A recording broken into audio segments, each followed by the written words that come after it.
नमस्कार दोस्तों, आज मैं आपको बताऊंगा बाबा साहब अम्बेडकर की वो बातें जिसे सुनकर हर कोई चौंक गया। उन्होंने गुस्से में आकर कहा था, अगर मुझे जरूरत पड़ी तो मैं इस किताब को जला दूंगा।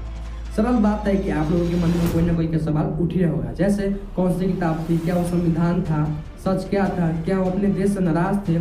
यह सच जानकर आपको पता चलेगा कि उनका गुस्सा आपकी भलाई के लिए था, न कि देश के खिलाफ। बात है 1953 की। बाबा साहब ने खुद हमें संविधान दिया था जिसमें हमें बराबरी मिली थी, लेकिन उन्होंने संसद में खड़ा होकर कहा, अगर इस संविधान का गलत इस्तेमाल हुआ तो मैं इसे जला दूंगा। वह संविधान को नहीं जलाना चाहते थे, वह उन नेताओं और लोगों को चेतावनी दे रहे थे जो गरीब कमजोर लोगों को उनको हक नहीं दे रहे थे। वह देख रहे थे कि संविधान में सब लिखा होने के बाद भी गरीबों को न्याय नहीं मिल रहा है। याद रखिए, उनका गुस्सा अन्याय पर था, संविधान पर नहीं। वह चाहते थे कि देश में हर ईमानदारी से काम हो। अब बात करते हैं उस दूसरी किताब की जो देश में भूचाल ला सकती थी। इसका नाम था जाति का विस्नार।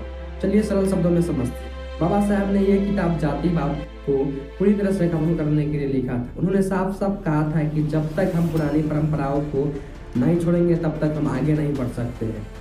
क्या हुआ था चलिए जानते हैं। बड़े बड़े धर्म गुरुओं और रूढ़िवादियों लोगों ने यह किताब खतरनाक साबित किया। उन्होंने बाबा साहब अम्बेडकर की भाषण को रोका था। सोचिए, दुनिया के सबसे पढ़े लिखे इंसान को अपनी बात कहने से रोका गया। यह दिखता है कि सच्चाई बोलने के लिए उन्हें कितना बड़ा संघर्ष करना पड़ा।